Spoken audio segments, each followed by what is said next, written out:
रहस्यमयी कहानी, चाय का कप और एक अद्भुत राज्य। गांव के एक छोटे से चाय के ढाबे पर हर शाम भीड़ जमा होती थी। इस ढाबे का मालिक विक्रम नाम का एक शांत स्वभाव का व्यक्ति था, जिसे लोग मुघे विक्रम कहते थे।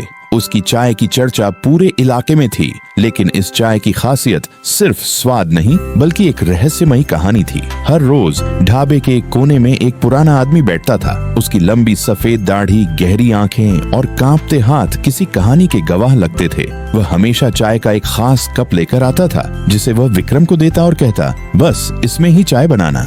एक दिन ढाबे में एक युवक रोहन आया। उसे यह रहस्यमयी बात बहुत अजीब लगी। उसने विक्रम से पूछा, ये बुजुर्ग हर दिन अपना कप क्यों लाते हैं और आप उसमें ही चाय क्यों बनाते हैं? विक्रम मुस्कुराया और बोला, ये कप कोई आम कप नहीं है, इसमें एक राज छिपा है। रोहन की उत्सुकता बढ़ गई। उसने जिद की, मुझे सच बताइए। विक्रम ने कुछ देर सोचा और फिर धीरे से कहा, ये कप उस आदमी का नहीं है, ये कप मेरे पिता का था। एक रात मेरे पिता और वह आदमी जंगल से गुजर रहे थे। अचानक उन पर एक खतरनाक हमला हुआ। वह आदमी बेहोश हो गया, लेकिन मेरे पिता ने इस कप का इस्तेमाल कर उसे बचाया। रोहन चौंकते हुए बोला, कब से बचाया? कैसे?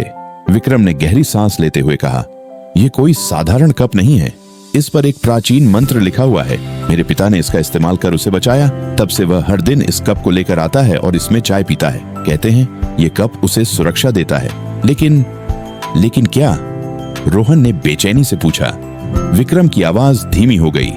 उस रात मेरे पिता घर वापस नहीं आए। वह कब बचा, लेकिन मेरे पिता खो गए। सन्नाटा छा गया। रोहन को यह सुनकर अजीब सा लगा। उसने बुजुर्ग को देखा जो कोने में शांत बैठा था। तभी अचानक वह बुजुर्ग उठा, अपने कप को हाथ में लिया और बोला, इस कप का समय पूरा हो चुका है, अब यह तुम्हारे काम आएगा। और वह कप रोहन को देकर वहां से गायब हो गया। रोहन और विक्रम सकते में थे। कप अब भी गर्म था, जैसे वह किसी